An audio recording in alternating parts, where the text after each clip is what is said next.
All right. I want to thank everyone from the Save America Discord for joining us tonight as we continue our candidate series, AMA Digital Town Halls. Without any of you, this amazing community, we wouldn't even be able to host these. So far, we've had a very positive feedback from everyone here, and we really appreciate you guys and all that you contribute to this community. So thank you very much, and make sure you have your questions ready to go. Tonight, we are joined by Robby Starbuck, a congressional candidate for Tennessee's 5th District. The seat is currently being redistricted, but is held by Jim Cooper, a Democrat. The district currently covers the city of Nashville and surrounding areas and extends west all the way past Dixon and Van Leer. So, Robby, I'm going to go ahead and let you introduce yourself.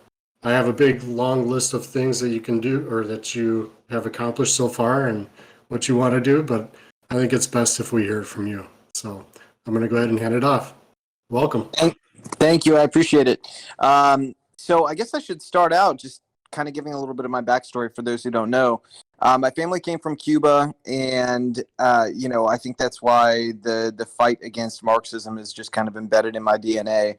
But I knew really young age I wanted to be a director, so I didn't have connections, Hollywood family or anything like that. But I worked my butt off and became a director in Hollywood, directed a bunch of, Oscar-winning actors, actresses, some of the biggest music stars in the world.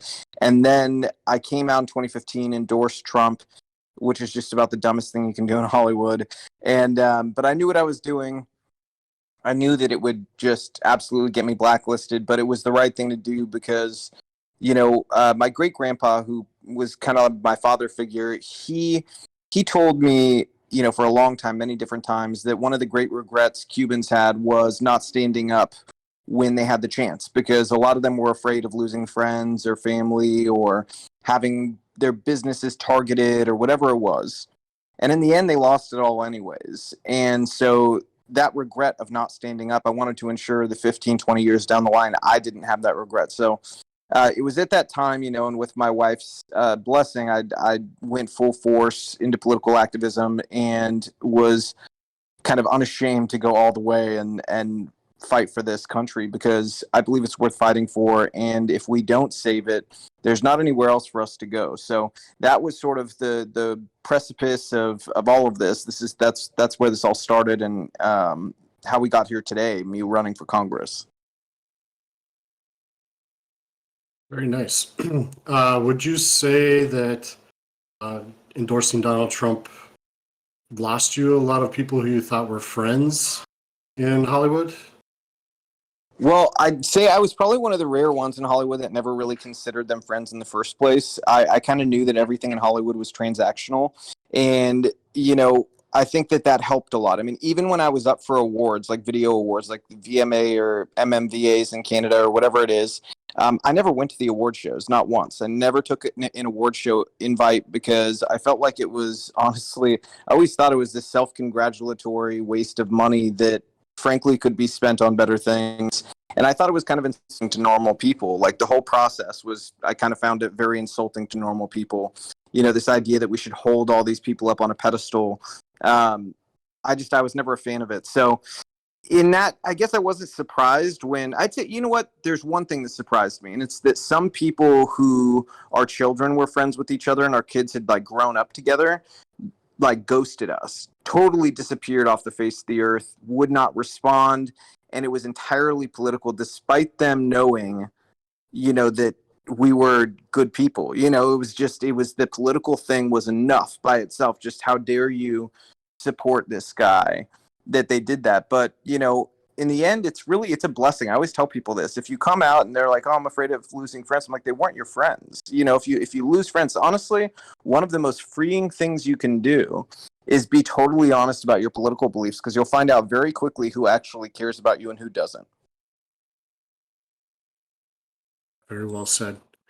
All right, Nux, go ahead and take it over from here. I think we have at least one question out there.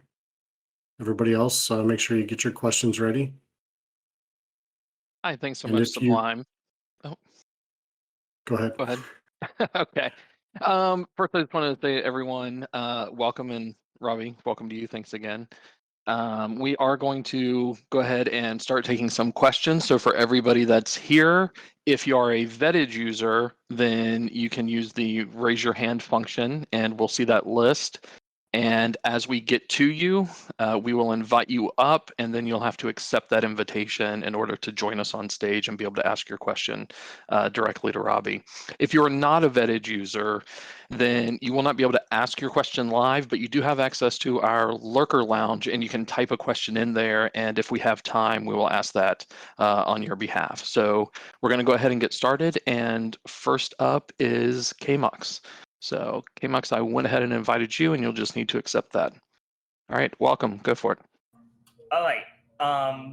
If in 2022, if Republicans take back the Congress, what 2 to 3 major legislation pieces would you push as your first priority, like priority number 1? Great question. Number one is that with critical race theory, it'd be a very simple bill that says that if you want to take government contract or government money in any way, whether it be a grant or a contract, that you cannot train your employees with critical race theory. Also in that bill, that would include education, so any school that takes public dollars, if they want that money, then they can't train their employees with critical race theory and they can't teach it. So that's off the bat, number 1. And then number 2 would be, and this is something that a lot of people, when I say this, they're like, how has that not already been done? It's so common sense. With our border issue, okay, this is something that should have been done long ago. Essentially, it's very simple. You just say that if you come into this country illegally, you will never be able to become a citizen of the United States, and you will never be able to get benefits from the United States. It's a very simple rule. And I think that, part of our problem with the border for decades and decades and decades has been that your incentives have been all backwards. The incentives have all been towards coming here. If you change the incentives, I'd say probably 70% of the problem will disappear just by changing the incentive and saying, look, we're going to take it that seriously. If you ever come here illegally, you will not have the chance to become a citizen. So those are the first 2 off the bat. Third one would be that right now there's no federal mandatory minimum for people who possess child rape videos or things along those lines. We need a federal mandatory minimum for possession of that stuff. It's a no-brainer. I don't know why nobody has gotten on to doing this, but I just saw somebody, an Obama judge gave somebody 20 months for possession of thousands of videos of kids being abused. And there's no reason why somebody who's that sick in the head would only get 20 months in prison for what I consider one of the most heinous crimes you can commit. Yeah, I saw you tweet about that. That was horrendous. I mean, absolutely unexplainable completely. And we still have folks that are sitting in jail from January 6th. And who knows how long they'll be in there for sure. All right. Thanks, KMOX, for the question. And thanks, Robby, for answering it. Next up, we have Pam Liu. For short. Welcome, Pam. Hello, all. Hello, Robby. Thanks for joining us tonight. First question. I'm sure you're excited to have something like this happen. Please elaborate on what's needed for a Cuban freedom referendum to end the communist rule of Cuba. And the second question is, what are your thoughts on the intelligence community and the FBI entrapping Americans with committing crimes, particularly focusing on Americans with mental disabilities? Can you reframe the second part of that question? I want to make sure I understand it fully. What do you think about the FBI and intelligence communities? There has been a lot of reports, news stories where they'll coax mentally disabled Americans to commit crimes and then frame them as Republicans or conservative. What do you think about that, and do you think that will increase, especially considering what I think it was Department of Homeland Security just released what they consider extremists and how to target them, just about what the FBI was going and the federal government wants to do about targeting extremists, that they so-called extremists, and how they practically can't plan to entrap them and persecute them? Good questions. I'll start with the Cuban freedom, side of this. So some people are a little bit surprised by this answer, but it's one that I think is. I'm trying to be realistic and not just. I think one of the mistakes some people make is they latch on so hard to what they personally would want that they lose sight of what's realistic. So on the Cuba thing, I try to be very realistic, and the reality is that we need an uprising to happen within people who live in Cuba. I'm not pro nation building, so I don't want us to go and do this ourselves. I think that that's outside the bounds of what we're supposed to do. No matter how badly I want to see Cuba free, it's got to start with the people there. And I know that's hard because there's so many. I mean, I still have family there, and I know that it's really hard to do that. That's a really hard thing to ask of people. But realistically, we can put pressure as a country on Cuba. And I think that we can increase that pressure. And that's something that I think is important, and a lot of Cuban Americans support is pressuring that administration there, if you can even call it that, to pressure them into the position where they feel like they have to do something different. And that's how I think we kind of get on that path. But I think, again, we have to look at what is our job as a country. And we have to be very careful about going and meddling in other countries, even if we just vehemently disagree with them, because it's gotten us in so much trouble in the past. We have to be hyper focused on how do we protect our country, our people. I might come from, Cuban family and everything, but I'm American before that, and so I'll always put this country first over that. No matter how much I love the people and everything, I have to put that first, because ultimately what serves America has to be the priority. But in terms of the FBI, I thought that question's really interesting because there's a number of issues there that I'll kind of expand on. It might be a little long-winded, but there's a long practice of the FBI using informants. And I think that the practice needs major reform because the FBI has gone so far out of bounds in terms of what their actual job is supposed to be. They're not doing the job intended for them to do. And by going and cultivating people and getting intel on them, what you would hope is that they would stop some things along the way. The problem is when we look at, say, terrorism, from Islamic extremists, they haven't stopped a bunch of attacks where they were aware of the person's threat. They knew about them. They knew about planning, and they did nothing to stop it. And then we've seen that same thing with mass shooters where they were reported by family members or friends, and the FBI did nothing to stop them too. And then we've also seen situations where the FBI has informants. They know that something's being planned. They know that there's some people, plotting. And in some cases, those informants are actually helping push this along and cheer it along to make something happen. And they do nothing not only to stop it, but they're actually encouraging it to happen.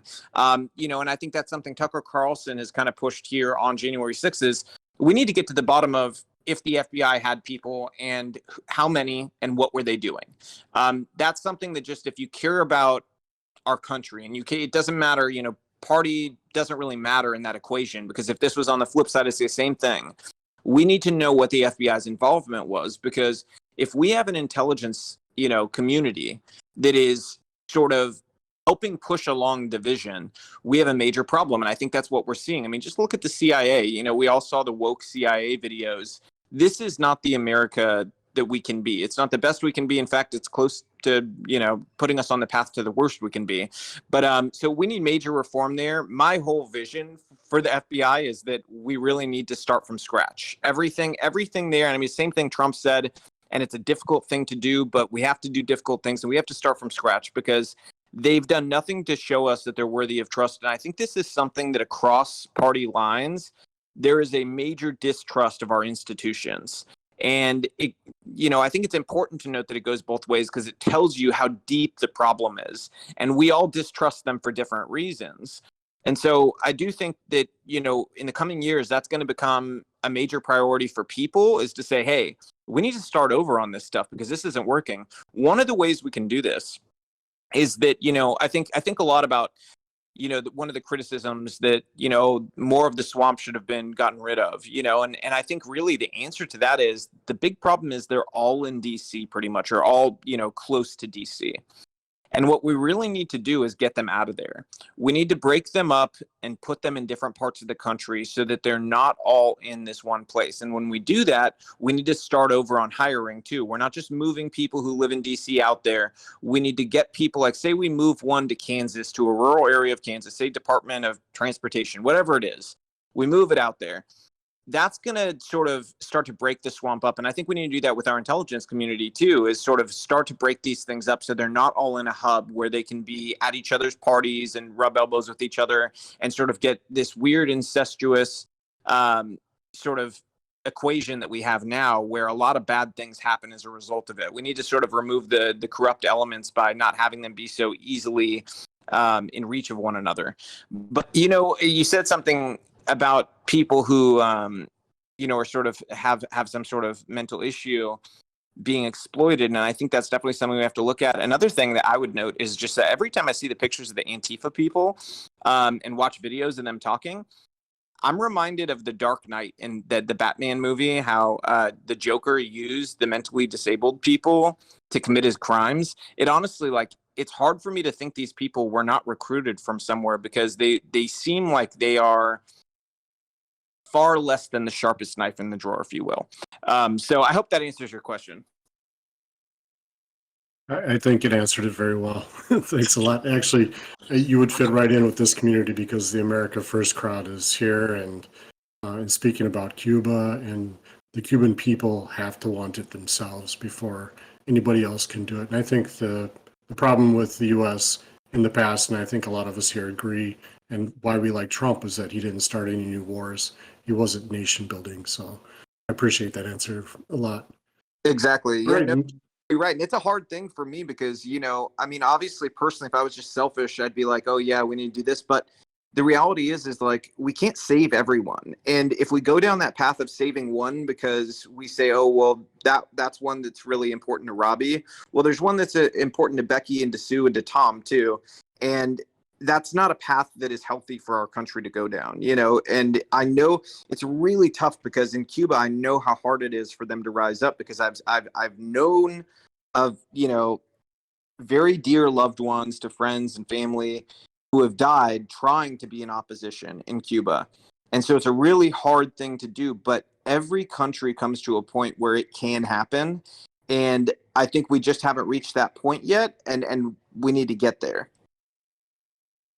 Great. All right, Nux, I think you have a question for somebody who's unable to ask. We'll go ahead and let you go ahead and ask that question now. I do. I have a few, so we'll mix those in as we go along. This is a question from one of our mods, Glad Broge. How confident are you that Nashville will be split in redistricting, and why do you have that confidence? And additionally, if for some reason it isn't, how do you plan to overcome the Democrat voter advantage? I feel I feel really confident in it because if you just look at the district sizes, you can see that the district is way too big compared to our other districts. It's not even close. And so this is something that the legislature here actually almost did 10 years ago. They were close to doing it then, and it's grown exponentially since then. And so, I can't communicate with the legislators about redistricting. It's one of the things, it crosses an ethical line. But I obviously am an activist, so I know all the people. I know, we're in the same circles. I know how important this is to everybody that we reflect the will of Tennesseans, and that with the size of the district, even Cook Political, who is a very, they're not exactly a right-wing source. If you guys know of it, it's supposed to be nonpartisan. It actually leans very left. They rated it as one of the most dangerous districts for the Democrats to lose this year, or in 2022 rather. And The Hill, also, left-wing place, they just ran an article yesterday about how the GOP is eyeing redistricting Nashville. So, and the reason is because you don't have to gerrymander to do this, and that's something that I don't think we need to do. We don't need to gerrymander. Everything's there already for it. It's like the perfect situation where you have too many people and you've got to recut it to make it fair. And in doing that, it's going to become a more conservative district. Now, in terms of voter outreach, how do we do better than other people? Well, there's a number of things that I would point to. Number one, on the Latino end, in Tennessee, our largest growing minority group is Latinos. They have the highest birth rate in Tennessee as well. Okay, we saw in South Florida, South Texas, that we can win those votes. It's a matter of messaging and outreach. Okay, I've got those covered. I'm part of an organization here that is hyper focused on Latinos and making sure that we get them out to vote. And I think that's an area where we're going to see a huge sea change in this next election. And here's one of the reasons: we've never had a federal candidate in Tennessee who was Latino. I would be the first. So to be able to credibly go make that argument to them, I think is going to be very helpful to us statewide, not just for me, because I'm not just going and campaigning for me, I'm campaigning for down ballot too.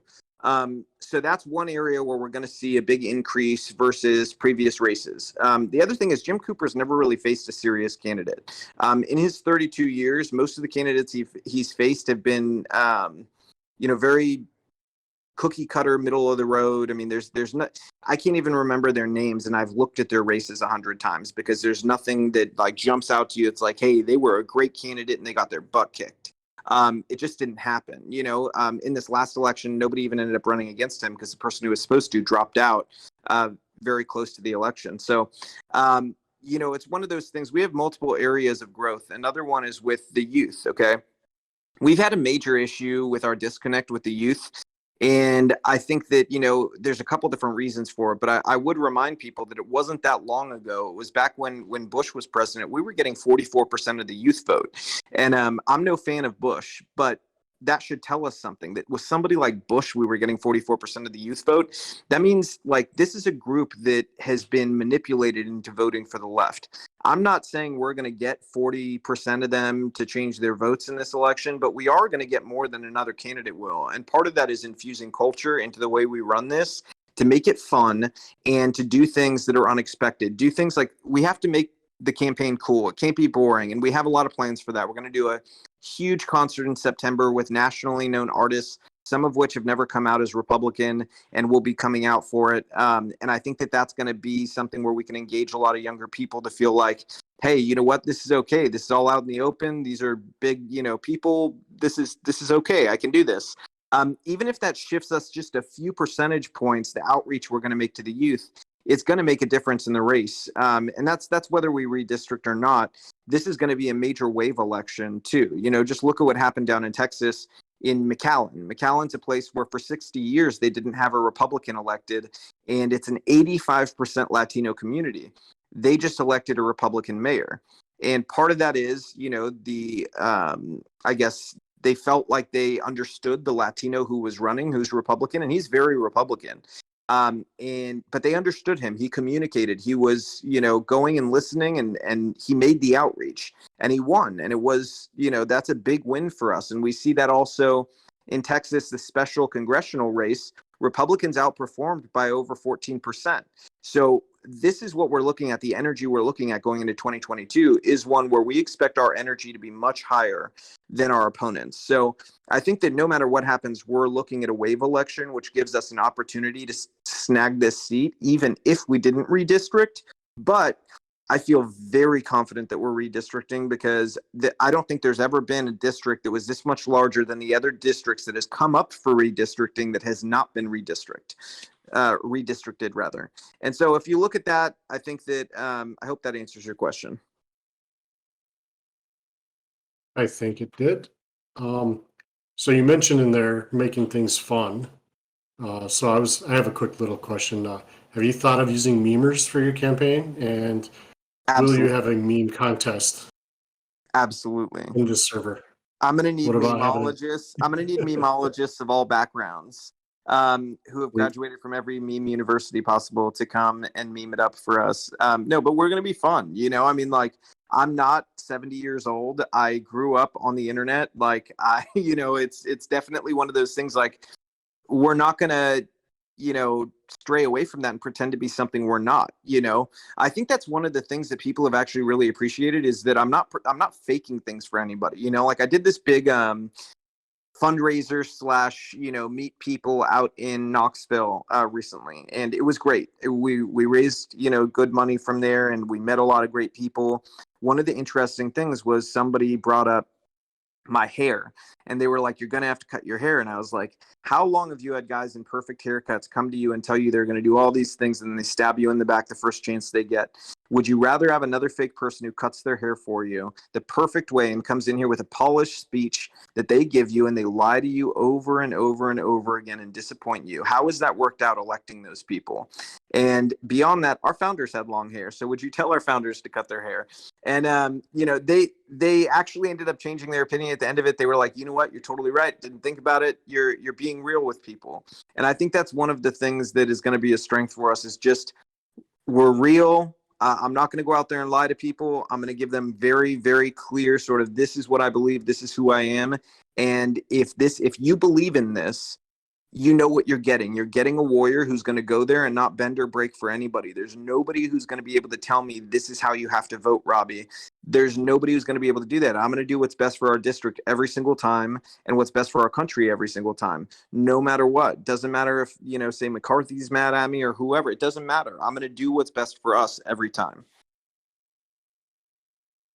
Very nice. All right. We're going to invite Walls 34 up. You got to go ahead and accept Walls 34 and Hello. welcome. I have a question. What are the changes in a case you are elected to Congress in the United States, in America? What are the changes you could be to make to avoid or eliminate either ideological indoctrination? Did you say stop indoctrination? You broke up a little. Sorry, my English is very bad. Like ideologic indoctrination. Ideologic indoctrination. Oh, yeah. So that was in schools, more specific in universities, who are the, I think, the best creators of let's teach young people in not just America, even the rest of the world. And sorry for my bad English. And thanks. That's okay, Walls. Thank you. Absolutely. So that's a great question. You know, I think part of that is addressed by the first bill that I talked about that I would bring forward, which is the critical race theory bill, because it would include other sort of things, you know, like political neutrality, where you would have, you know, a reporting system essentially to be able to report teachers who cross certain lines. Because I do think every child in America is, you know, entitled to. Look, here's the thing. We have two sides of this debate in America. The side that wants our kids to just not be brainwashed at school, and the side that wants their kids to be brainwashed at school. I don't think it's a lot to ask to say, hey, you know what? I think kids deserve a politically neutral education in America. In terms of universities, we can't change what the public or what the private universities are doing, but we can if they take public money. So if they take public money for a grant system for their medical side, we can say, hey, you know what? We're not giving you the grant money. That's in this bill. You can't get the grant money if you're training employees with critical race theory or you're teaching it. And that critical race theory encompasses a lot of things, okay? It covers a lot of the left-wing theory, like, let's say, Ibram Kendi, okay? Ibram Kendi, his whole philosophy is you can't be anti-racist unless you're anti-capitalist. This is taught across many different subjects in universities and private universities. You strip that away, it falls under the guise of critical race theory. So anything like that that's being taught, if they want those grants, they can't have that being taught at their schools. And we're going to have a system that is very clear in terms of how we enforce that, you know, and that's something that we've toyed around with a few different ideas. And I don't want to give too much away because you have to have room to negotiate. But I think that there's a number of different enforcement powers we could use where we essentially have a scale of this with the universities, 1, infraction, 2, 3, 4, 5, where it levels up in terms of what type of consequence you have for each infraction. And then at the end, let's say you have 10 infractions that have been vetted and have been investigated and they're all, what we think they are, then at that point you lose all funding for a year. We can do that, and I think we'll have a lot of success with that. I think it's going to be hard for any district that's remotely close to flippable for their representative to vote against it. But the reality is too, in 2022, I believe we'll have a House majority. We may have a Senate majority, and if we have those two things, anything we put up, Biden or Kamala are going to have to, strike down. And it depends who's there. I'm of the mind, I don't know that Biden's going to make it to 2022 before stepping down. I think, we see the cognitive difficulty he has on a daily basis. I'm just not sure he makes it to there. But let's say he does. If he were to veto it, we have to have the ability to put these things forward as election issues in 2024 for whoever that presidential candidate is. So they can take this and say, look, our Congress and our Senate passed all these bills and Biden struck every single one of these down, and they're common sense bills. So that's the thing about them too, is I'm not trying to overcomplicate them. I'm trying to make sure our bills are very common sense driven, with that view that either number one, great, Biden signs it into law, which he won't, or two, we can take that into 2024 and be able to make a big election issue of it and then get it done with a Republican president. Very nice. Thanks, Robby. I'm going to ask Moonchild to come up on the stage. She will have a question for you. Maybe we caught her off guard here. Moonchild, you have to accept the invite. There you go. You're up.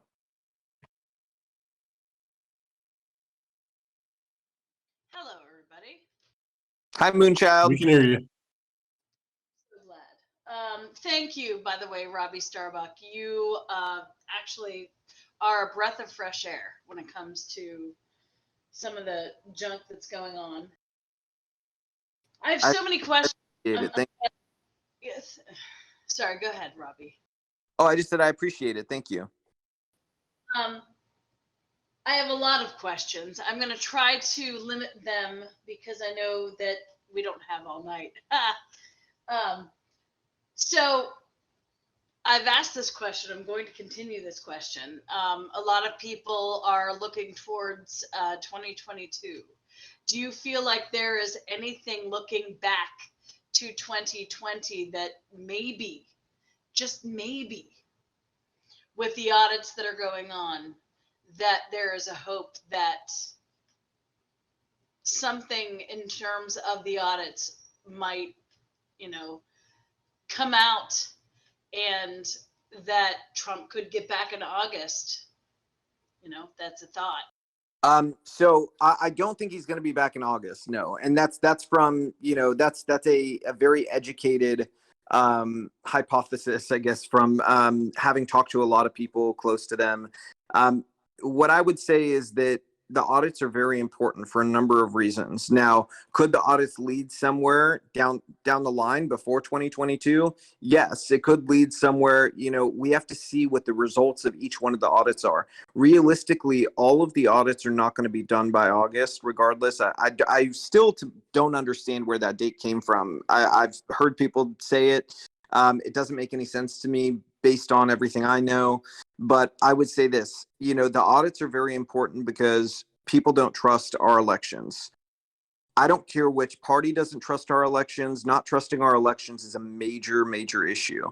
I would say it's the most important issue, honestly, because if we don't trust our elections, then our elections mean nothing anymore and people disengage. So a couple things that are really important about it. Number one, I'll get back to the audits, but I think just to reinforce how important this is, legislatures are understanding this all over the country. We have over 300 bills, the most ever, put forward for election integrity. And we have more passing than have ever passed before in the history of our country. Our elections will look very different in 2022 than 2020. I will rewind a little bit before the 2020 election.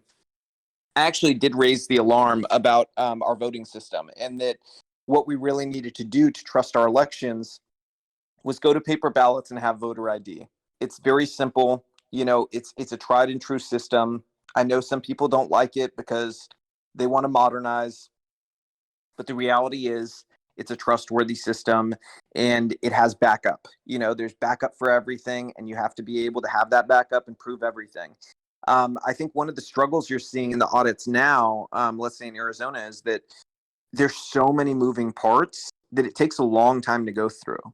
And with a paper ballot system, things are very simple. And I think that's one of the things I like about it, is that sometimes we, as human beings, we overcomplicate things that don't need to be so complicated, which is sort of like the border bill that I mentioned. My solution for going after the border, beyond, obviously we need more money for support at the border, but the actual solve to solving a lot of the incentive issue is very simple, and a lot of our problems are way overcomplicated when people think about the answers. And so in this one, I think, again, we need to get back to a very tried and true, basic, simple system that everybody can trust. And that's going to be, a fight, but we're having it out, and a lot of our legislatures are doing the right thing right now. So I would give them a hand for trying to fix and get ahead of the, potential next issue again in 2022, instead of just thinking, oh, well, we're going to look a little harder this time. They're changing laws and trying to put things in practice. So, but in terms of 2020, we can't just forget, all of these issues. So it's definitely something that we have to go through the process. We have to get these audits done in each one of the states. I think that, that's critical to us having an election that people trust in 2022. Now, we have to see where they all lead. I don't want to get ahead of myself and say something that, media then runs with and goes crazy. We just need to look at the facts, find out what happened, take a look at it, make sure that everybody understands the facts before we move ahead. When we have those facts, if they say that we need to go a different direction than, some people have thought, then we have to go and do what must be done. So I think we just have to see where they take us. All right. Great, Thank you, thank Robby. Nux, go ahead. Yeah, I have a good question that is a good follow-up for that. It's from user Pranov. And do you think that the new state level voting bills that are being proposed or passed do enough to actually stop potential fraud for now, or do they need to be tightened further, like in Georgia? And how do they need to be tightened further, if so? Georgia needs to be tightened further. It's honestly, what's kind of interesting about it is everybody went crazy over that Georgia bill. All the people on the left and the corporations and everybody went nuts. That bill is actually probably one of the lightest of all the states that have gone after election integrity reforms. So it's really odd they keyed in on that one, because it's almost like a siren saying, hey, you need to go look over here, because they seem really worried about this state for some reason. And I think that's honestly, that's the state that I've been the most curious about in terms of auditing everything, because the behavior from Raffensperger, their Secretary of State, and from Kemp, their governor, has just been beyond bizarre.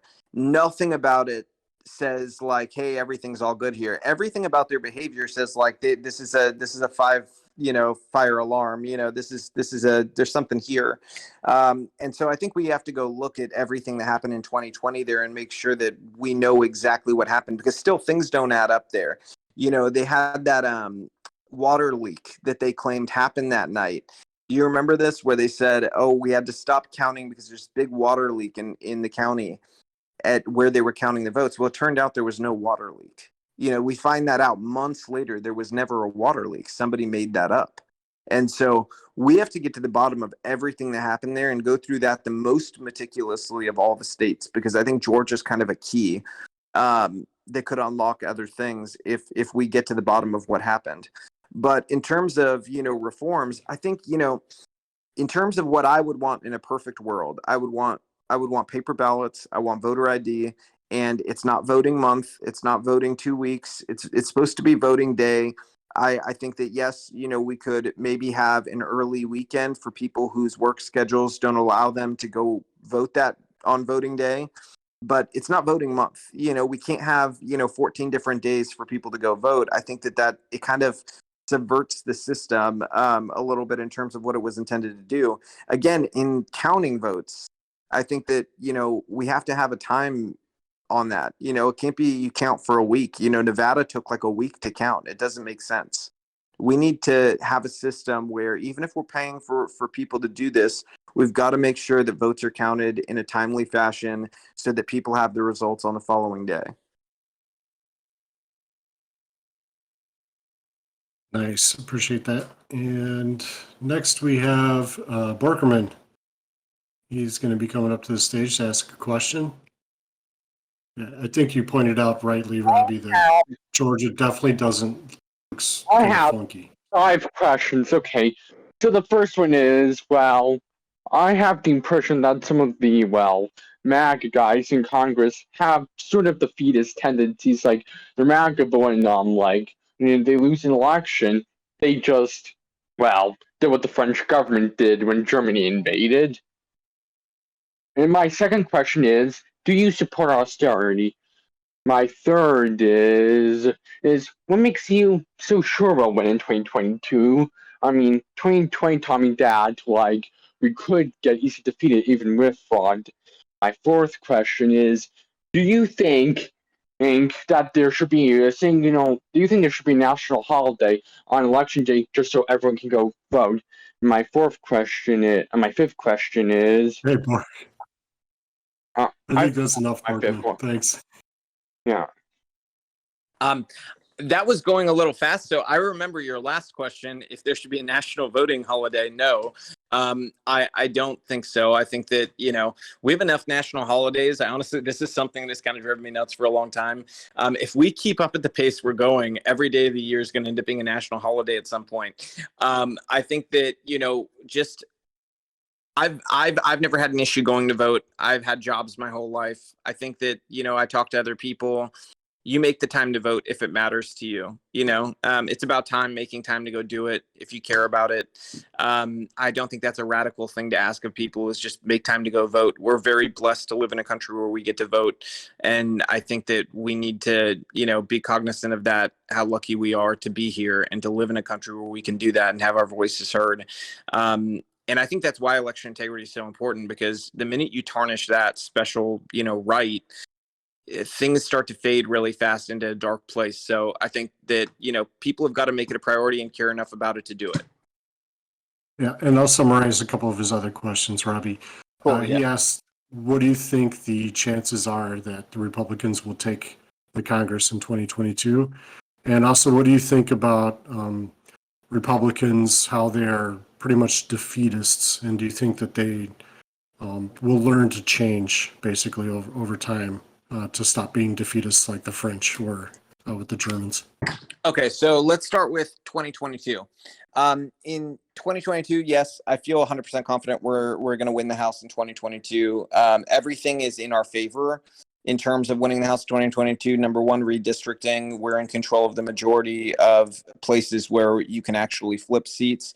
We took seats away in the census because California, New York, and a couple other places lost population. So those seats went to mostly to red states. So that's going to be a boon. We almost got an extra one here. We were like right underneath the line of getting a new seat. So that's again why my district is so large, because we're right on the precipice of getting a new seat because of the size we have here. So again, that kind of goes to the redistricting question about my seat, if that gives anybody sort of an indication of how close we were, like second in line to get a new seat. But in terms of defeatist attitudes, I make this argument, for a very long time, we've had a strategy of playing defense all the time. And where has it gotten us? This is what I tell, where has it gotten us? And I have said this to legislators in Congress right now. Where has it gotten us being on defense all the time? All we've done is cede ground, and people celebrate and think it's a victory when we cede only a little ground.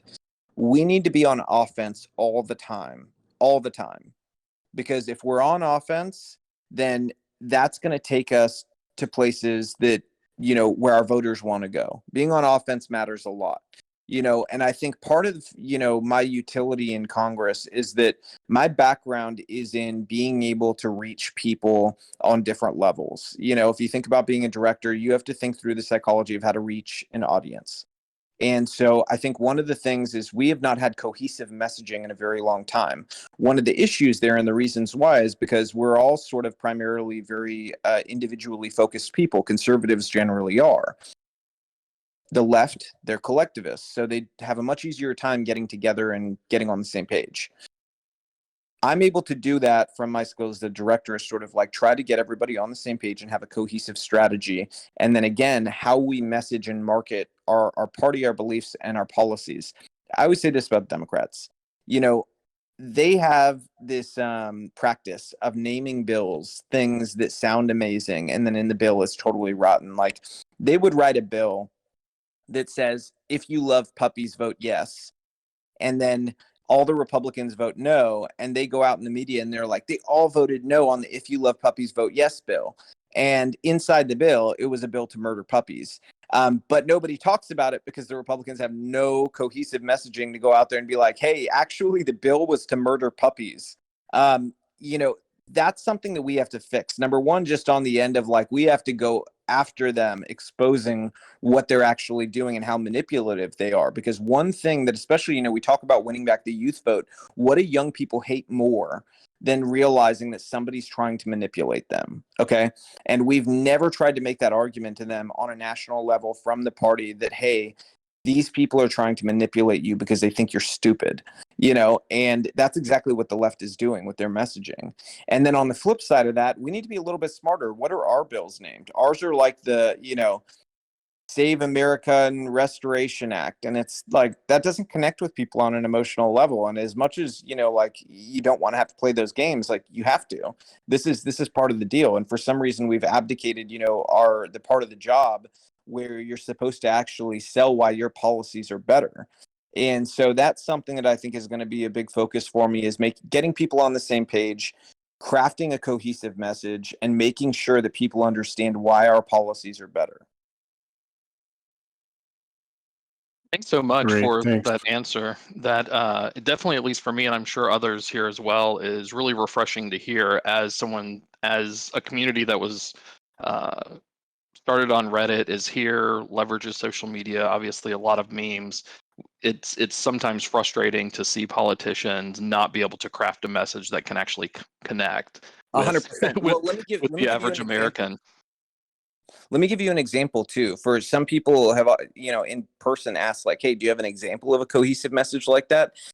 So have you guys seen the video of that fantastic Black father and his sweet little daughter talking about critical race theory and why critical race theory is bad?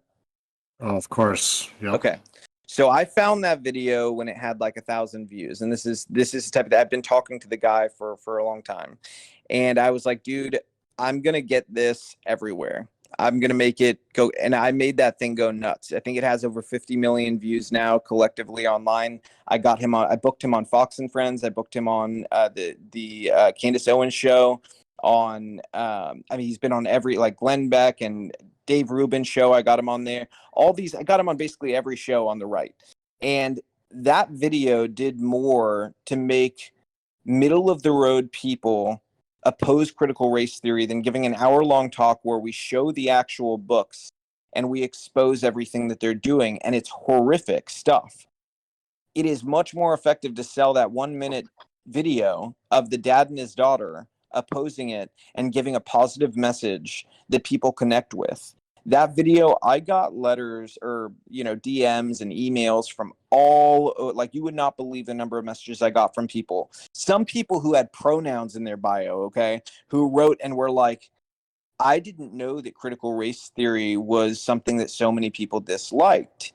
I'm so glad you posted the video. We're making people who would never connect with the message of just opposing critical race theory if it was, hey, you got to watch this hour-long thing, do that from a 1-minute video. Now, I want you to imagine, had I been in DC and I was able to collectively get even half of our Republican members to push that all at one time together, the entire media could not avoid the issue then, and that's something we could have made it go even further. We could be talking about a video that has 500 million or 1 billion views.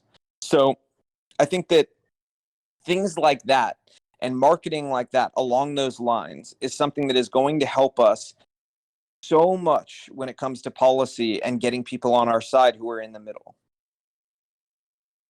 Absolutely. And you're talking about Congress. Our next question is from user Auburn Fighter. Actually, two quick questions. One, what caucuses would you join as a member of Congress? And two, would you consider voting for an alternative to Kevin McCarthy for Speaker of the House and instead picking someone such as Andy Biggs, who many view as more America first? So, okay, I'll handle them in separate. On caucuses, to be honest, on caucuses, I mean, I would suppose we'd have to sort of see what the lay of the land looks like after 2022. It's definitely, going to have to be the America First, sort of like agenda. I'm definitely on the McCarthy question. I don't know who is going to be there in 2022 that will come up and say, I would go for that position. But I can tell you this, McCarthy is not my first choice. I think that the problem there, and I'm sure he's a nice guy, but it's not a nice guy convention. Here's the issue. On negotiating, he's more so in the center. And so if we start from the center on issues and we're negotiating against the far left, we're always going to end up somewhere on the left when we have a final result. We have to be able to negotiate from a position of strength. I don't think that's where he is. And so, yes, I would look at alternatives. But again, you have to have somebody stand up who, number one, has a safe seat. Number two, is able to fundraise. And number three, has the right ideology. Okay. Why does the fundraising part matter? Because if you can't fundraise, you're not going to get other members to vote for you. That's just how it works in DC. If you can't fundraise, other members are not going to jump off from the safe situation they have and potentially lose their seat because they went and supported another person.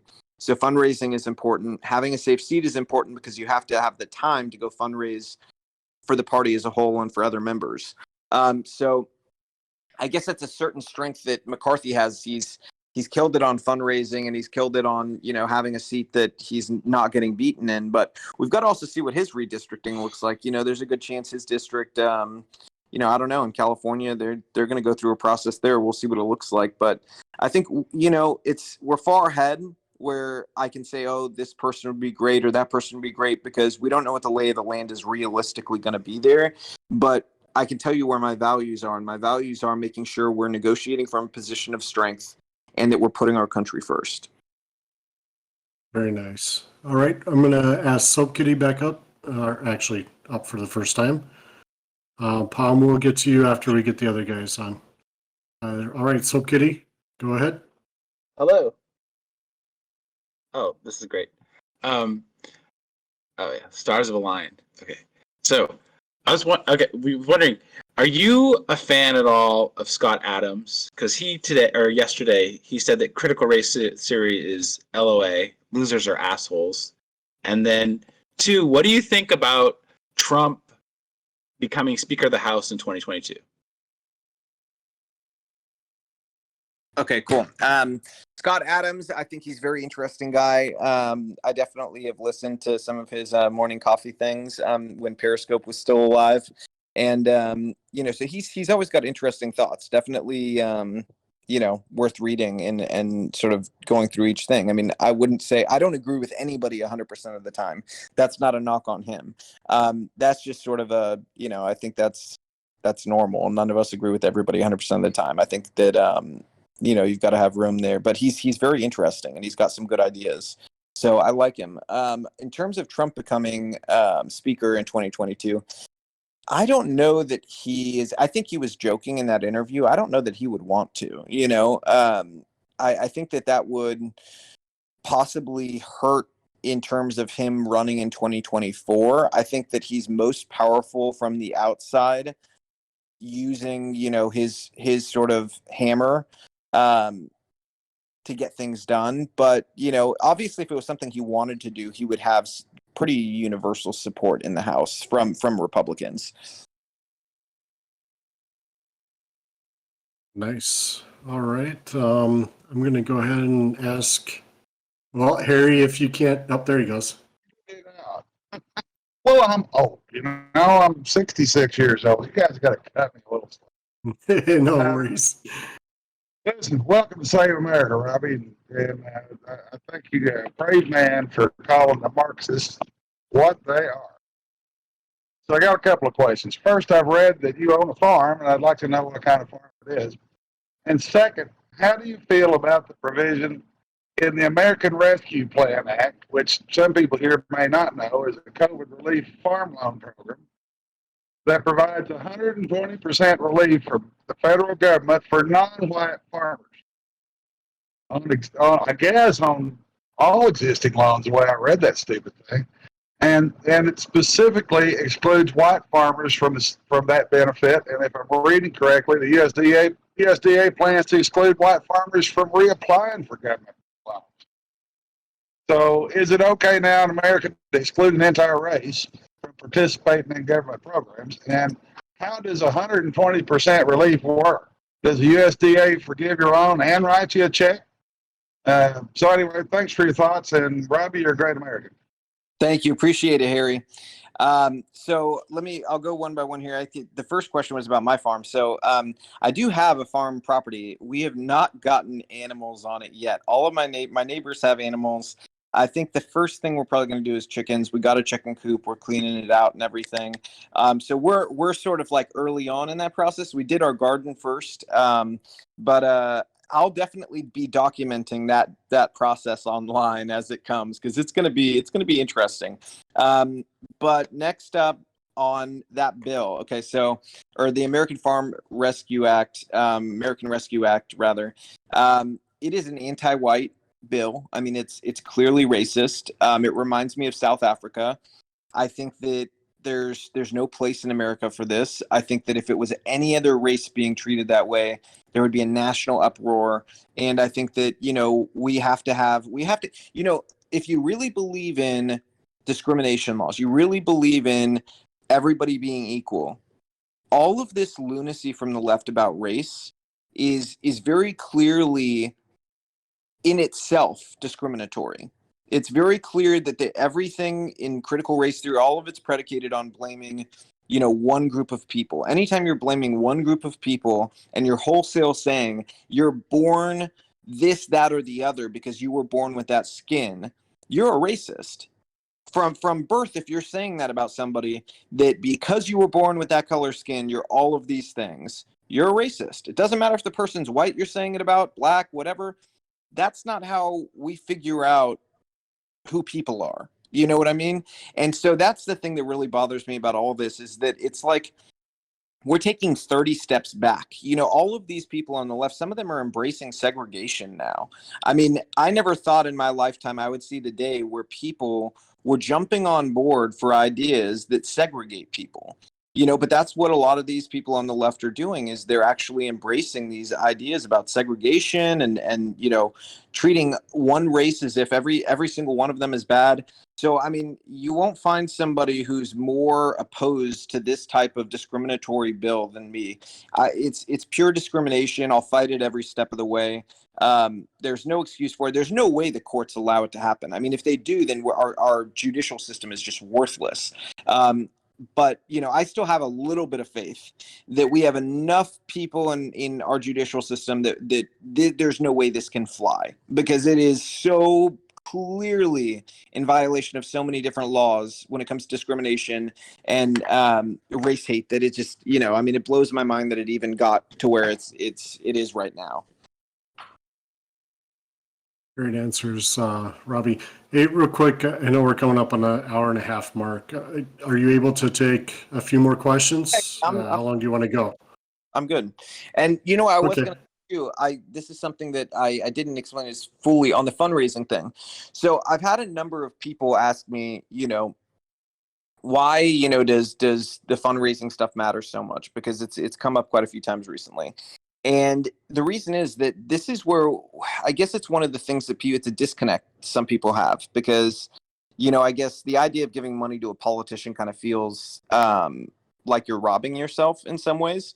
But here's the reality. We don't get a lot of the people that we want elected because we are not raising enough money for those people through the people. Like myself, I'm not taking money from big tech or any of these big corporations. I'm not going to their PACs asking for money. I'm not doing any of that stuff because I want to be accountable to people, not to any of these groups.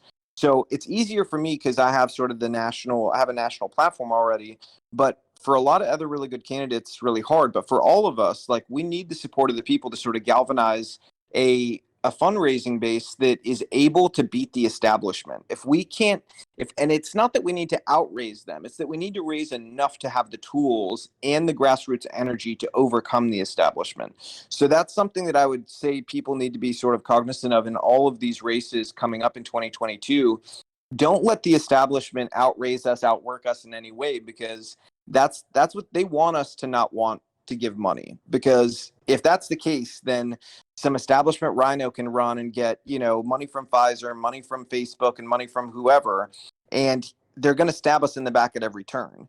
So we need to sort of like educate others on that value, that like, hey, it may not feel like the funnest place to put money, but like, we need to back candidates that we really care about with our dollars, because that's how they have the money to fight the establishment, to be able to send out more door knockers than them, to be able to do all that stuff. You've got to have funding. 100%.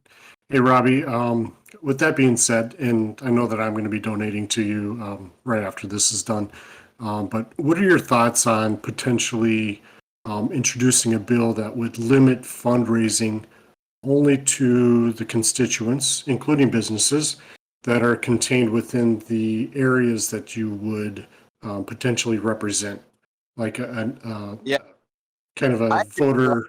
Yeah, I talked about it a couple of years ago. I think that it's sort of ludicrous that, like, you look at the Senate race in Georgia, the vast majority of the money for that Senate race came from out of state. That's crazy. We have other states funding and essentially deciding who's going to win in many cases based off of just the fact that they can raise way more money. Look at somebody like, even in unwinnable things like, let's say Kim Klacik, raised millions of dollars on our side, raised millions of dollars in a district you can't win. And the money really has to be targeted into places that are flippable. Like, even with my district, I have to do a lot of educating on where we're going with redistricting and everything, and making this seat winnable. Because if this was 2020, not redistricted, there's no way that I would have run, because it would have wasted donors' money. But I know in this election, with all the metrics we have going forward for us, and the fact that redistricting is going on, that we have a very, very good opportunity to flip a seat that could be a deciding vote in the House. And that's the most important thing, is that my seat could decide everything in the House, in terms of, like, if that one vote decides bills, you're going to have somebody who will just go to the walls on everything and will drive the establishment crazy, because I will extract everything that I can possibly extract to get things across the line. Perfect. Thanks. We got Laser coming up. He's going to ask a question, and after that, Nux has another question. So Welcome, Laser. So thank you for being here, Robby. It's a good pleasure and stuff like that. So thank you, sir. So what's going to be done about the usurpation of the Constitution by social media, and what can you do in your district as well as abroad to, like, the whole entire nation, to potentially get bills passed? And I know we are a free market society. We operate along those veins, but there's got to be something that can be done to rein in these big techs people. I don't want Mark Zuckerberg paying for or telling me how to vote. I don't want Dorsey modifying my emotions using Twitter feed type stuff. This has to stop. What's gonna happen on your end of the? So here's where I'm at. The Republican Party used to be the trust busting party. We need to go after these companies. They're not free market. This is not the free market at work, just like Amazon's not. I could go on like an hour-long rant about Amazon. Amazon was built on something that is just the most sort of seedy twist around of what our system actually is. It's a total, I mean, it's deception, everything they did. They ran at a loss every year for years on purpose to build market share. And they did this knowing that it was going to crush small business. That was the intent, was to grow market share while you lost money, and that 10 years down the line, you could hike costs or you could hike prices and run at incredible profits. And that's exactly what they did. And now quarter after quarter, they crush profits. Okay. These companies are not operating above board. They're not operating in a free market. They're using strategies that should be illegal, and they're monopolistic. And then when you look at companies like Twitter or Facebook, here's the argument: beyond just the monopoly issues, and there are monopoly issues, beyond that, when you look at how they crush competition on purpose using practices that are already illegal, beyond all of that, I want people to think about cell phones. Imagine that we were on a phone call with each other and we're complaining about, some bill we're both unhappy with. And Verizon jumped on the phone and said, "Hey, Robby, you're not allowed to talk about that. We don't allow that on Verizon. You're banned from Verizon." And not only are you banned from Verizon, but then the other phone companies find out about it and they go, "Yeah, we're banning you too." And suddenly you can't use a cell phone anymore. Everybody would understand that that's insane. For some reason, there's a disconnect where people don't understand that it's insane with social media too, but it is. And so we need to treat it the same way and make it, have them sort of have the same safeguards in place that force phone companies to not be allowed to do that. And so we've got to do the same thing and make sure these social media companies do not have the power to do that. That's the big problem, is they have too much power. Many of these social media companies and big tech companies, they have more power than most countries do. Okay, that should never be the case, ever. We have safeguards already in place that are supposed to stop that from happening. The problem is we haven't used them. We haven't had anybody enforcing them or going after them. That's going to change. People like me and Josh Hawley, we're very keyed in on this issue and making sure that we break these companies up, because the danger of allowing them to continue to grow at the rate they're growing at is that eventually they will have more power than the entire government. I want you guys to think about something. With Amazon, they have the hosting contract for part of our military. Beyond just that, how many pieces of oppo do you think that social media companies have on politicians through DM access? Okay. A lot. I guarantee you it's a lot. Okay. So that by itself needs to be a major concern from a national security perspective, that these companies could extract and use information by, illegally sort of invading people's privacy to then go turn around and demand something in a bill. So, first of all, I would hope we have politicians smart enough not to be morons on the internet, but we don't. And so some of them are going to do stupid things. And we need to have, some things in place so that these companies can't go and exploit these things in order to get laws changed. That's a very dangerous thing when you give a company the power to essentially blackmail politicians. That's something that theoretically can happen right now. And so we've got to have a system that is much harder on the big tech companies. Nice. All right. Go ahead, Nux.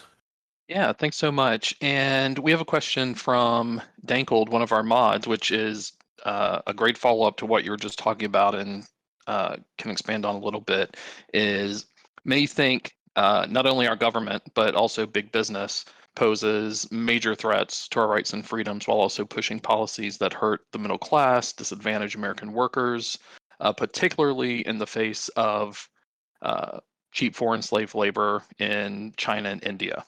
If elected, and so big business in general, not just big tech. So if elected, what laws or policies would you push to protect small businesses, to protect the middle class, to protect our country from being sold out and left behind by both big business and big government, who often seem to be working together against American economic and cultural interests?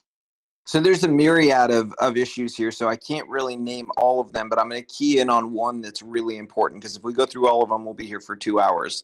But here's a very important one. I think China is the key. businesses have been allowed to use slave labor in China for far too long. And essentially, so let's start with a few different areas. Number one, this is slightly unrelated, but I'm going to throw it out there because it popped in my head and I feel like somebody needs to hear this. We need to ban China from buying farmland in the United States. They shouldn't be able to buy property in the U.S. The fact that they're one of our largest farmland buyers right now in the country should scare everybody. Okay. But let's go outside of that in terms of, a whole picture of the middle class. Right now, about 70% of our pharmaceuticals touch China. Okay. So China has some sort of involvement in production of 70% of our pharmaceuticals. Number one, that's a national security threat. Number two, it's taking jobs from Americans. And number three, it contributes to a system where, people are continually sort of distrustful of how this is happening. So we've got to fix that. We should use the DPA, the Defense Production Act, to force pharmaceutical companies to make everything they make here in the U.S. or somewhere that is landlocked to the U.S. Okay, I would prefer that we make it just the U.S., but being realistic about negotiating this, it may have to be anything that's landlocked with the U.S. because the predicate is that, under the DPA, the idea would be that it has to be somewhere easily accessible to us in case of an emergency. So we want to have all of the capacity to make all of the necessary medicine for people in the U.S. somewhere close by. That's going to help in the U.S. just in terms of job growth and higher wages. But outside of that, we also, we've got to treat these companies much differently in terms of allowing them to go to China and use slave labor. I think we've got to have a consequence system that is going to say that essentially, like, if you're found employing, like, let's say Nike, they've been caught employing slave labor in the past. We should have gone after them and essentially had a system that would say, you can't import X, X, X, X, and X and make it hurt because you used slave labor for it. We don't allow anything to come into the U.S. that has been produced with slave labor. This is going to have an effect, okay? Outside of that, I think we need to change the incentives. I think part of the thing I'm afraid of is that they're going to change the corporate tax structure to be even more friendly to sending businesses to China. We need to make sure that we're drawing in incentives so that people are making things here. I think that there's a myriad of issues there where a lot of it is tied to many different areas. It's so convoluted because I think you have to look at, like, let's say healthcare. In healthcare, there's something you could do where you say, hey, here's a very simple law. Pharmaceutical companies cannot charge Americans more than they charge people in Canada and Europe, okay? Because right now they charge us way more than they do there. And the craziest part of it is that they use American tax dollars in grants to develop a lot of those medicines, but then they turn around and charge us more. By making that rule, their incentives change as a company because they're running different margins at that point. And so we also have that DPA issue. So if we use the DPA to stop them from using slave labor in China or using China at all on the predicate of national security, they have to change where they produce their product to somewhere landlocked here. Suddenly, when your cost incentives change and you need to change, sort of the way you operate, it's not necessarily going to be cheaper for them to go produce it in Canada and ship it here. We may be able to make it their best option to have to do it here and send things out across the world. So I think it touches so many different areas. You've got to kind of fix multiple things to be able to get there to that place. But another thing too is we've got to go after these companies like BlackRock who are going and buying up houses all over the country, and they're artificially raising the price of houses because they want to force people into becoming renters. I think that, a way around this, and it's hard because you've got to also straddle this line of allowing a market to work while also protecting people. And I think one of the ways we can do this is sort of, going after companies and having a law that would make it very clear that you can't go and artificially inflate the price of housing, which is what they've done. And so by doing that, essentially, they've calculated at BlackRock that, hey, if we raise the prices here by X amount, let's say it's $100,000, we're going to price out a certain number of people from buying houses. Now, in the short term, that may be a dumb decision, but in the long term, over 10 years, if we make this a constant growth strategy where the price becomes so astronomical nobody can afford it, everybody's going to have to rent from us. And then we can do what Amazon did and raise our prices, and we'll crush it in profits. And so that's the area where we've got to look at it now before that happens, before that turns into the next Amazon situation. But instead of killing small business or killing the middle class, we've got to get ahead of it and stop those companies now from being able to do that under the predicate of saying, hey, you're manipulating the market, you're artificially inflating these prices. So I think there's a myriad of areas where we can go and do things, but I think the ultimate goal, and what's important to know, because one legislator can only do so much, but I'll be doing everything I can possibly do, and that's, we've got to understand we need to elect people who have the principles of wanting to improve quality of life for people. That's number one. Improve quality of life, make our country safer, and fight for people. Don't fight for companies, fight for people. And I think that's something that if we stick to those things as a party, we're going to end up in a good place. In terms of, family too, I think that's another area where it may not be monetary, but it's very important to the middle class that we promote the idea that family is very important, and the family is, sort of the basis for everything else. We see the outcomes for kids who don't have, parents actively in their life. The outcomes are terrible. We've got to sort of incentivize that too, to make that sort of our cultural norm, that being a family is a good thing and it's healthy for a country. Definitely, and I think that's a very memeable and memorable line of "Don't fight for companies, fight for people," especially in the context of what we're seeing with Democrats whose policies are generally anti-people in almost every instance. 100%. Make the meme. Yeah. Make Well, it. Everyone heard him. So I have one last question that I'll be sharing, and this is my own question. And I just want to set it up real quickly, which is that prisons and jails cost taxpayers about $90 billion a year, and there's a 50% chance of offenders reoffending after just 4 years. So we have average Americans bearing the significant burden of others' criminality, and we're having to pay for a system that generally isn't deterring most recurrence. Republicans, we want to be tough on crime. We're the party of law and order, so most won't touch criminal justice reform, instead just advocating for more people to be locked up for longer. What reforms would you support to decrease this burden on taxpayers? Well, number one, nobody in our country should go to jail for, smoking marijuana. I think that that's one of the things that has been, it's been sort of a dumb use of our criminal justice system. And there's multiple reasons for it. Number one, it costs us just a ridiculous amount of money. But number two, we're actually introducing them to harder criminals. So we're taking somebody who maybe smoked a joint, or had some pot on them, and putting them in a system with people who are hardened criminals, and then expecting them to come out a better person. That doesn't make any sense. That's like, that logic is all kinds of messed up. And so I think we have to change the way that we treat, simple drug offenses. And I don't think that locking them up with people who have committed violent robbery is the answer. And I think that us paying for those people to be in jail has not served us, and it has not served them, just looking at the recidivism rates. Now, I think recidivism has to be an area where we have to look at how can we do better? How can we do better at making sure that people are not reoffending? And I think there are a lot of answers there. That's something that's sort of, I think, again, though, on that issue, I would say we do need to go to the states, because that's an issue where a state is very involved in the outcomes, and they're very involved in the culture and everything going on in that state. So I think on a state level, they have to look at how do we get our recidivism programs to work better.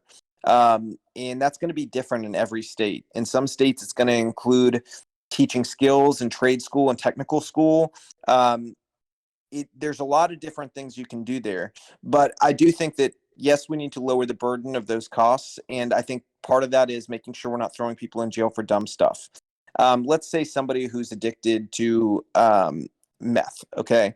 I think that we're much better off sending them to a court mandated, rehab than we are to having them go to prison and paying for them to be in prison. the likelihood of them reoffending if they're in a drug rehab versus being in prison is much different. The rehabs have shown themselves to be more successful, and we spend less money. So I think that, we've got to look at a number of different things, but I'm very open to ideas on it. The one thing that, there are other things where I feel like we need to be harder on them. Like, let's say, the thing I mentioned, having a federal mandatory minimum on people who possess, child rape videos. That should be a no-brainer. Those people should not see the light of day, in my opinion. And so, I think in cases like that, I'm definitely more on the, we've got to go harder after people who hurt children. I think that's really like the big thing. People who hurt children, our laws do not protect children right now. And I think that that's something that as a country, we should be embarrassed by. But then we have these other things like simple drug offenses where we go crazy over them. And, in a lot of cases, these are people who are in a really dark place in their life and they just need help. And putting them in a system where they're going to be more likely to become hardened criminals hasn't helped us as a country. It hasn't helped those people. So I think that's definitely one of the areas we need to look. But I'm open-minded to ideas as long as it's not involving releasing violent offenders. I think that, with very violent offenders, people who hurt children, rapists, murderers, things along those lines, violent, robberies, we do have to be pretty hard in those situations. Now, in those situations, could we lower our cost burden by putting some on them? I think that there's some things to talk about there. Like, let's say if somebody committed a rape. Okay, I think that it's something, if it's very clear, all the evidence is there, they're guilty beyond your wildest belief. I think that maybe having that person also be responsible for some of the costs that it took to imprison them is something that, is something we should go after, is making them somewhat liable. And I also think that some of the money that they make in their life should go towards the care of their victim, things along those lines. I think we could have a little more success, again, changing the incentives. If people know, damn, it's really hard if you do X thing, all these things happen, I shouldn't do that thing. When incentives change, behaviors change. And so I think that, our incentives and our system is kind of all turned backwards, because we go after some of these things that, it just seems kind of nonsensical to me. And then there's other things that are really damaging that we're just like, well, we'll give them 10 months and that's that. I think our priorities are messed up there. But I do think a lot of this is on the state level, not so much the federal level. There's certain areas where the federal level does come into play, like say with that mandatory minimum. But there's a lot of this stuff on the state they're going to have to handle. Thanks for that, Robby. I'm going to go ahead and ask Ethics up, and then Palm, you're next after that.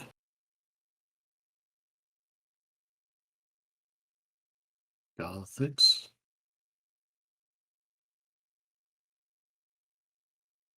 All right. Sorry about that.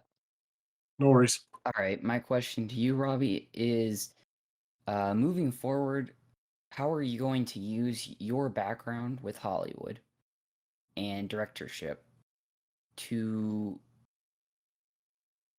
I'd say you already explained it from an education context, but more so from a trial for a New America First campaign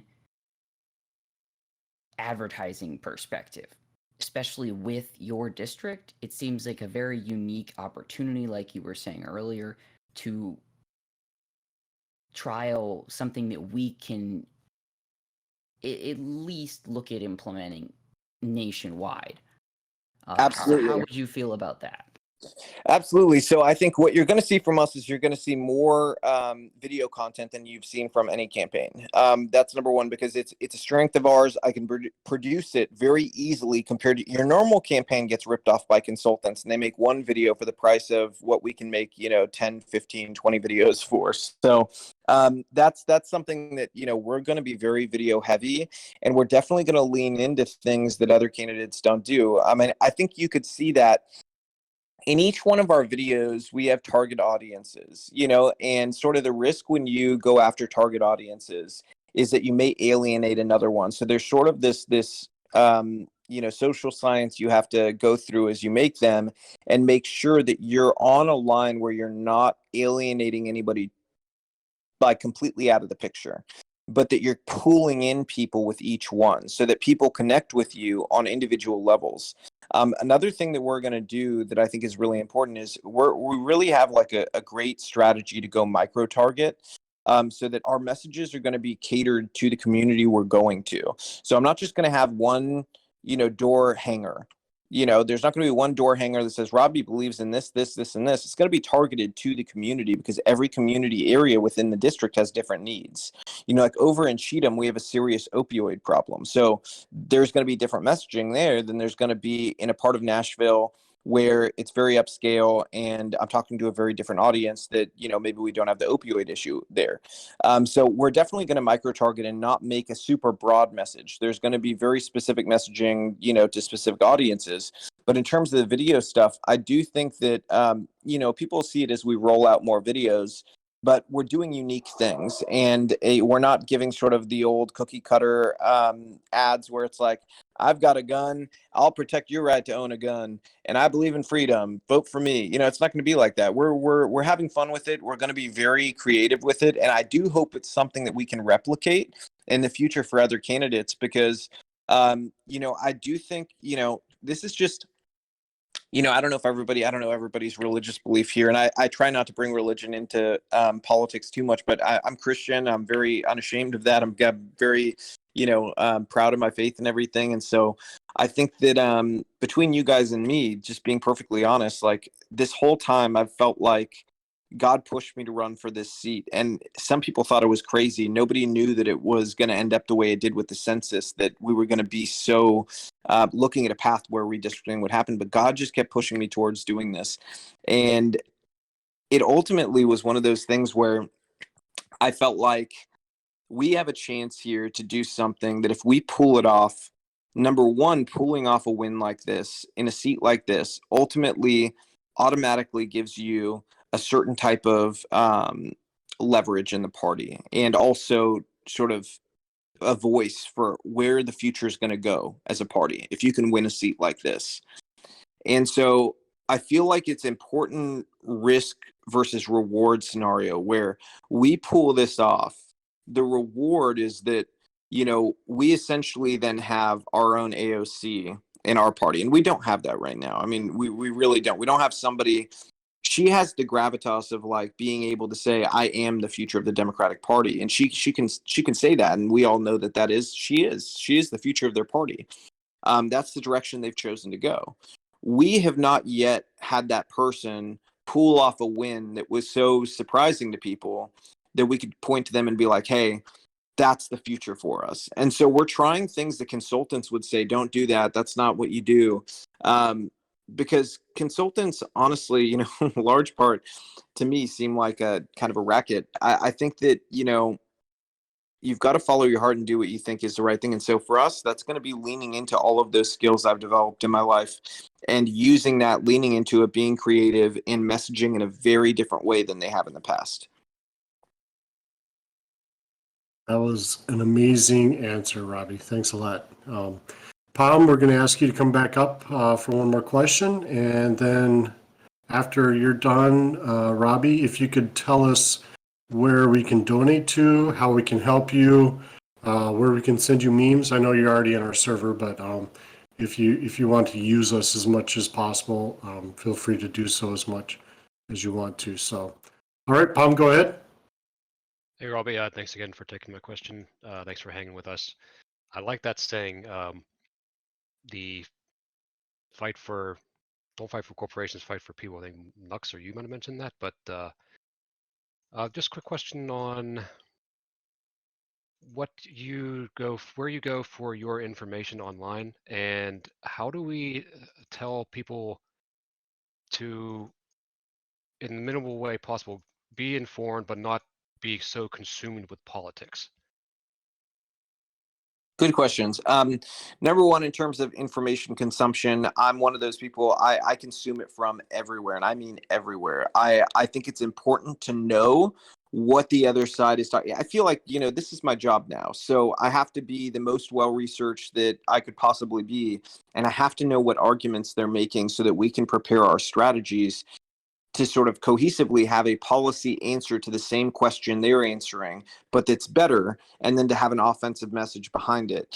So I read from everywhere. I sort of keep track of whatever's happening everywhere. On our side, I would say, um, there's a number of people putting out great info. Kind of depends on the topic. I feel like you get a lot of good stuff on the Antifa stuff from people like Andy No. Jack Posobiec is great on a lot of different areas. Human Events is doing some great stuff. The Federalist does really good stuff. I love Sean there. He's a great guy. There's a lot of really great areas, honestly. I mean, they all have different utilities. That's kind of the cool thing is that about our world right now is there's so many sources of information. The cool part is they're all kind of great at certain things, and so you can go to these different places and get the best of each thing. The negative side of it is, like you said, people can get overwhelmed with the amount of information that is being thrown at them. So, if you think about it in a lot of ways, we're kind of like guinea pigs right now. We're the first ones in this generation of people who have everything at their fingertips, most everything at our fingertips in terms of information. And so you just have to kind of look at all these different places. It can be very overwhelming. Your average person doesn't have time to do that. And I think that's a problem that over time we're going to see get solved by innovation on our own side. But beyond that, how do people sort of like be informed while not overloading themselves? I would normally, if you'd asked me this, maybe 2 years ago or 3 years ago, I would have given a very different answer because I would have been on board with don't get overwhelmed with info. We're at a point now where just being completely blunt, completely honest, I do feel like if we don't win in 2022, that's it for us for decades. For decades, we'll be plunged into darkness under them consolidating power till we get to a point where people, have had enough. But either that or it ends in a very dark place. And I think that none of us want that. So we've got to win in 2022.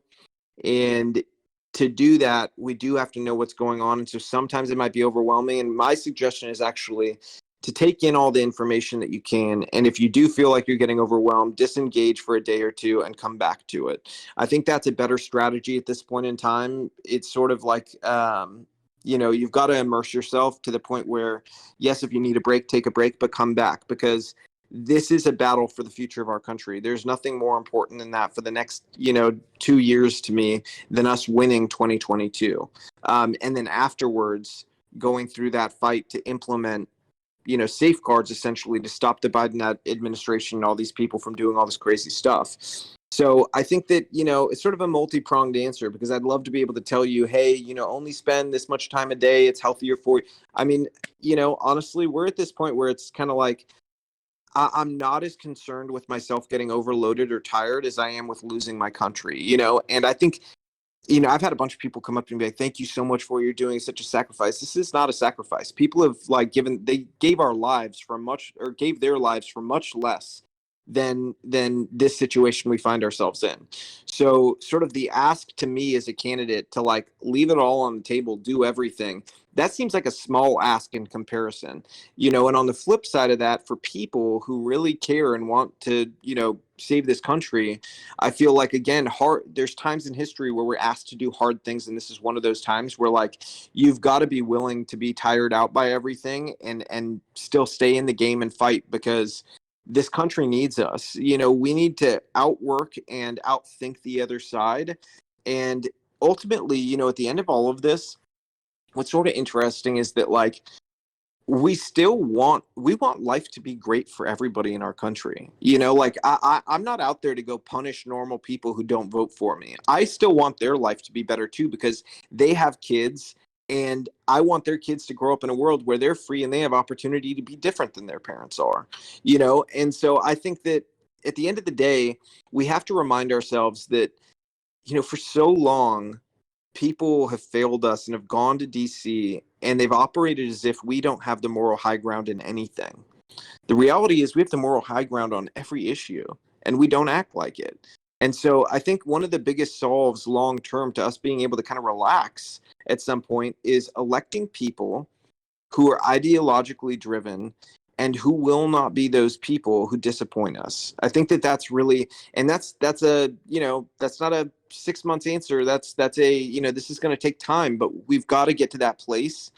I would love nothing more than a world where I see our country so free and in such a good place where I can say, you know what, I'm disengaging a little bit. I'm going to let somebody take the baton from here and protect our country. But for now, we're the people who have to be in that gap and make sure that, our country has people who are standing there that care about it, that are going to say, you know what, we're going to spend the time, we're going to expend the energy, every resource that we need to be able to make sure that this country reflects the country that we love and the ideals we love so that our kids and grandkids can enjoy them. That's very inspirational, Robby. Thanks a lot.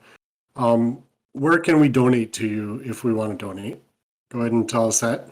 So a couple things. Number one, I know that a lot of people don't like using WinRed. So I'm going to explain the whole WinRed thing. Some people have this idea that WinRed takes like all this money from us and that it's like a split situation. I don't split the donations with WinRed. They just do a processing transaction fee.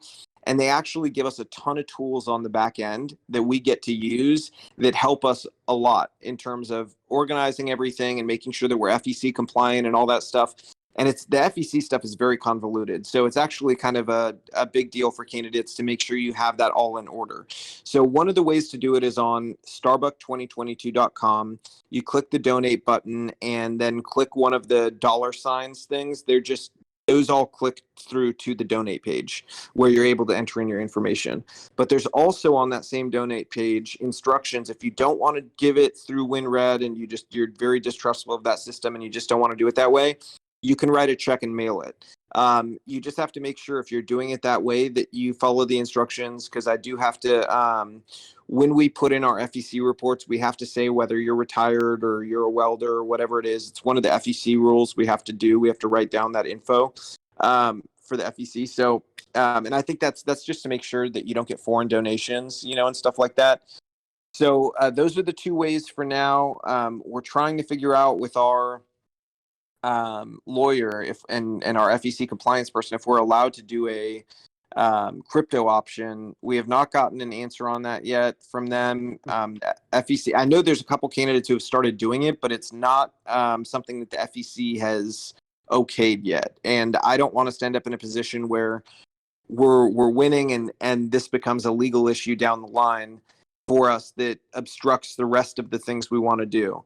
So for now, those are the two options: donate on the website, starbuck2022.com, or send a check-in. And all that info is on starbuck2022.com when you press the donate button. Great. And are you looking for volunteers? Like, is there a place where people could volunteer their services, even if they're outside of your district? Absolutely. So there's a volunteer page on there. And so if you want to volunteer, it's going to go toward, we tried to make it somewhat detailed there in terms of there's boxes you can check, but there's also a comment section where you can type something in. So if you have a particular skill, if you're like Liam Neeson and you have a particular set of skills that you would like to use, then put that in there. And be very clear about what it is, what you can do, what you can offer.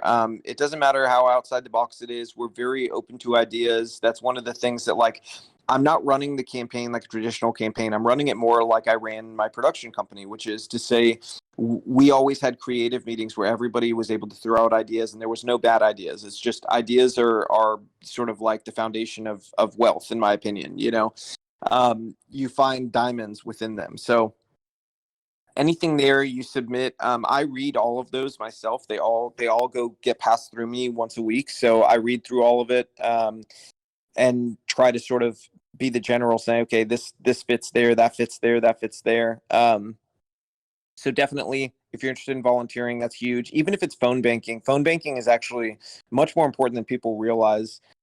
It's not easy. I'm not going to lie to you. Phone banking is not easy. If you've never done it before, it's kind of awkward calling people. But if you do it, the ratio of getting a vote is about, with phone banking, about 13-1. So 13 calls, you get one voter who will actually show up and go vote for you, who wasn't going to already.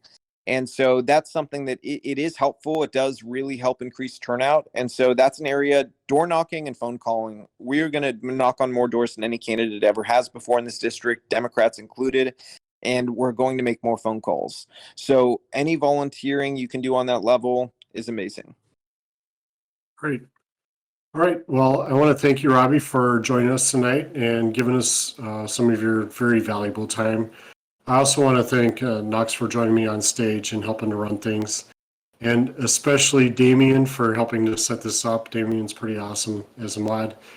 He's helped us along the way, all the way. And the rest of the mods I want to thank. And everybody in the audience, thank you for joining tonight. And if you can, go ahead and donate to Robby Starbuck. I know I will be doing it tonight, but if you have the means, it may not be a lot, maybe $5, maybe $1, anything at all to help the Republicans regain the House in 2022, we'd appreciate it. So Thank you very much, Robby.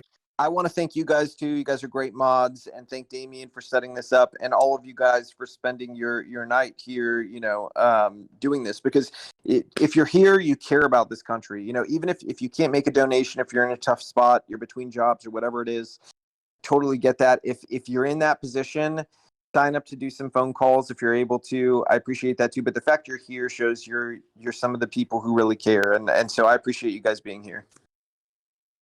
Yeah, thanks a lot, Robby. All right, everybody, have a good night.